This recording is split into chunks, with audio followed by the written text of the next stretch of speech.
15 દિવસની પહેલાની વાત કરીએ તો આ પ્લોટ કાઢી નાખવાની વાત હતી કે આની અંદર કોઈ વિકાસ થતો નહોતો. આજે ફૂલ કમ્પ્લીટ બધું જ એકદમ નિમાટોડ જતો રહ્યો છે અને એકદમ બધો આખો ડિફરન્સ આવી ગયો છે પાક. અને આવા રિઝલ્ટ ખરેખર અદ્ભુત રિઝલ્ટ કહેવાય જે તમે વિડીયોમાં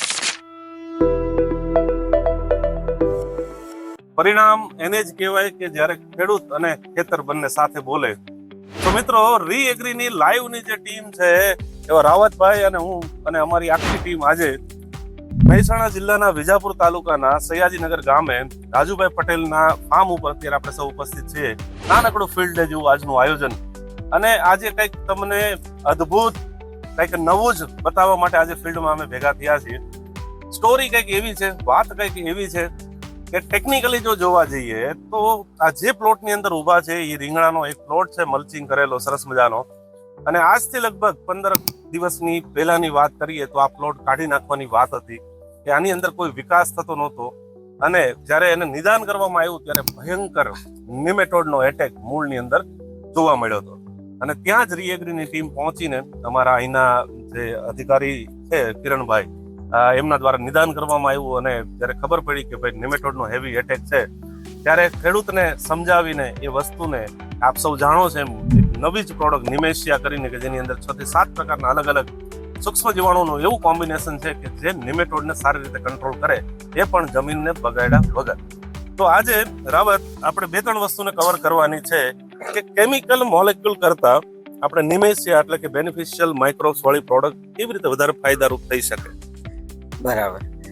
તો જનરલી જ્યારે પણ નેમેટોડનો એટેક આવતો હોય છે એટલે આપણને ખ્યાલ છે કે મૂળમાં ગાંઠો થઈ જાય, જેના કારણે પોષણ જે છે તે અટકે અને ઉપરથી વિકાસ નબળો પડે અને પીળો પડે. તો જ્યારે પણ કેમિકલ ટ્રીટમેન્ટ આપણે કરીએ છીએ ત્યારે નેમેટોડના પહેલા સ્ટેજ સમજવા જરૂરી છે કે નેમેટોડના જે સ્ટેજ છે તો એ પહેલા પુખ્ત ઈંડા મૂકે અને ઈંડા પછી એના જુવેનિલ એટલે કે બચ્ચાના 4 સ્ટેજ હોય, પછી એ નર અને માદામાં જાય અને પછી ફરી પાછું જીવન ચક્ર એનું ચાલતું હોય છે. હવે કેમિકલના જે પણ કોઈ આપણે મોલેક્યુલનો ઉપયોગ કરીએ તો તે નેમેટોડ જે સોઇલમાં હોય તો અમુક કેમિકલ એને દૂર ભગાડે છે એની ગંધથી, અને અમુક એના કોઈ ચોક્કસ સ્ટેજ એટલે કે એડલ્ટ અથવા જુવેનિલના જે 4 સ્ટેજ છે એમાંના કોઈ અમુક સ્ટેજને જ મારતું હોય છે. એટલે કોઈ એકનું એક સ્ટેજ ત્યાં સચવાયેલું રહે છે. એટલે જ્યાં સુધી દવાની અસરકારકતા રહે ત્યાં સુધી એ થોડું ઘણું પરિણામ આપે અને પછી પરિણામ તેનું વિલુપ્ત થતું હોય છે. જ્યારે પણ આપણે આ નેમેશિયા જેની અંદર આપણે બેનિફિશિયલ માઇક્રોબ્સનું કોમ્બિનેશન, કન્સોર્શિયાનું કોમ્બિનેશન છે ઘણા બધાનું, તો એ જ્યારે આપણે રૂટ ઝોનમાં આપીએ છીએ ત્યારે એ કેવી રીતે કામ કરે છે તો એની અંદર જેટલી પણ સ્પીસીસ છે તે નેમેટોડના ઈંડા હોય કે જુવેનિલ એટલે કે બચ્ચાના જે 4 સ્ટેજ હોય અને એડલ્ટના હોય, એ દરેક ઉપર એને નિયંત્રણ કરવાનું કામ કરે છે. ઈંડા હોય તો એને હેચ નથી થવા દેતા એટલે કે એમાંથી બચ્ચા નથી ઉત્પન્ન થવા દેતા, એડલ્ટ હોય તો એને મારે છે, અને જે પણ જુવેનિલના સ્ટેજના તબક્કા છે તો એક સ્ટેજમાંથી બીજા સ્ટેજમાં ના જાય એટલે ત્યાં એનું કંટ્રોલ થતું હોય છે. એટલે આ યુનિક પ્રકારની એક સ્ટ્રેટેજી વાપરીને આ પ્રોડક્ટને ડેવલપ કરવામાં આવી છે કે જેનાથી બધા સ્ટેજને આપણે કવર કરી શકીએ. અને આપ સૌ જાણો છો એમ રી એગ્રીની જે ખાસિયત છે કે સૂક્ષ્મ જીવાણુ આધારિત કન્સોર્શિયા વાળી પ્રોડક્ટ બનાવવાની, જેમ સૌ જાણો છો એમ 7 સ્ટાર હોય કે BNPK કે બી વામ હોય કે કોન્વિયા હોય, બરાબર, કે ફંજીસિયા હોય કે નિમેશિયા હોય, આ તમામ પ્રોડક્ટ છે એ કન્સોર્શિયા આધારિત લેટેસ્ટ ટેકનોલોજી લાઇફોલાઇઝેશન અને માઇક્રો એન્કેપ્સ્યુલેશન અને સોલિડ સ્ટેટ ફર્મેન્ટેશન ટેકનોલોજીથી બનાવવામાં આવ્યું છે. તો આપણે જે ફાર્મ ઉપર છે એ રાજુભાઈ એમના ઓનર, એમને પૂછીએ કે હકીકતમાં છેલ્લા 10-15 દિવસમાં ટૂંકમાં જરાક જણાવજો તમે શું ફિલ્ડની અંદર પરિવર્તન જોયું. આ પ્લોટ આનું કાઢી નાખવાના આરે હતા કે અમે એમ નાસીપાત થઈ ગયા હતા કે ભાઈ આટલો બધો ખર્ચો કર્યો, જેમાં ટોટલ જે છોડ અમે ચૂંટતા એમાં નેમાટોડ પુષ્કળ નેમાટોડ હતા. બીજા બધા કંપનીવાળા લોકોને એમ એ બતાવે કે ભાઈ આ નેમાટોડ છે ફૂલ, એટલે મેં કશું કરવાનું બંધ કરી દીધું.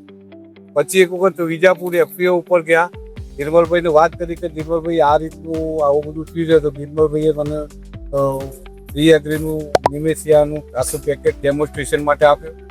મેં આવીને બધા એનું 250 લીટરનું 400 ગ્રામનું કર્યું અને પછી બધા છોડે ડ્રિન્ચિંગ કરીને અને પછી લગભગ 10 દિવસ જેવું થયું. આજે ફૂલ કમ્પ્લીટ બધું એકદમ નિમાટોડ જતો રહ્યો છે અને એકદમ બધો આખો ડિફરન્સ આવી ગયો છે પાક.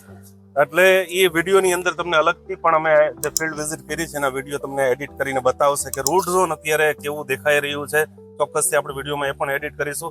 અને એમણે આ પ્રોડક્ટને પારખવા માટે એમનું એક બીજું બાજુનું ફિલ્ડ છે, એ પણ તમને વિડીયોમાં હું અલગથી બતાવી દઈશ કે એ ફિલ્ડની અંદર જે થોડું ઘણું અહીંથી મટીરિયલ 20-25 લીટર જેટલું વધ્યું હતું, એ 25 લીટરને 2 લાઇનની અંદર અલગથી એમણે ટ્રેન્ચિંગ કરેલું હતું.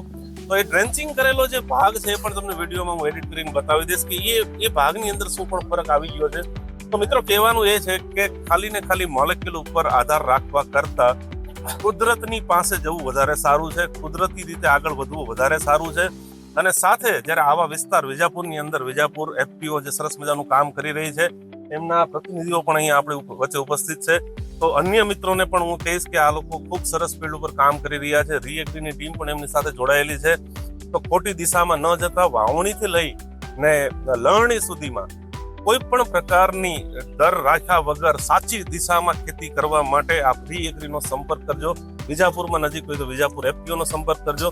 તમને આખા શેડ્યુલ બનાવીને આપશે કે તમારે બેઝલમાં શું કરવું, પછી આગળ જેમ સ્ટેજ વધતા જાય એમ કયા ખાતરો વાપરવા જોઈએ, કેવી દવાઓ વાપરવી જોઈએ, ઓછામાં ઓછી ઇન્સેક્ટિસાઇડ અને ફંજીસાઇડથી કેવી રીતે કામ થઈ શકે, આ તમામ વસ્તુને તમને સીધી એક દિશામાં લઈ જવાનું કામ કરશે. આપ સૌ જાણો છે, અથવા કોઈ નવા ખેડૂત મિત્રો હોય તો દર મંગળવારે લાઈવ સેશન પણ થાય છે, એમાં પણ જોડાજો. એવા 40 થી લઈને 50 સેશન ઓનલાઈન પડેલા છે ખેતીના અલગ અલગ વિષય ઉપર. તો મિત્રો, શિક્ષણ જ એકમાત્ર એવી દિશા કે એક એવો રસ્તો છે કે જે આજની ખેતીને બદલી શકે એમ છે. તો રીએગ્રી હંમેશા શિક્ષણ માટે અગ્રેસર રહ્યું છે, ખેડૂતોને શિક્ષિત કરવા માટે હંમેશા અગ્રેસર રહ્યું છે. ચાહે ભૂમિકથાની વાત હોય કે લાઈવ સેશનની વાત હોય કે વર્કશોપની વાત હોય, આવું દુનિયાભરની વસ્તુઓ રીએગ્રી દ્વારા કરવામાં આવી રહી છે. અને આવા રિઝલ્ટ ખરેખર અદ્ભુત રિઝલ્ટ કહેવાય, જે તમે વિડીયોમાં અત્યારે જોયા જ હશે.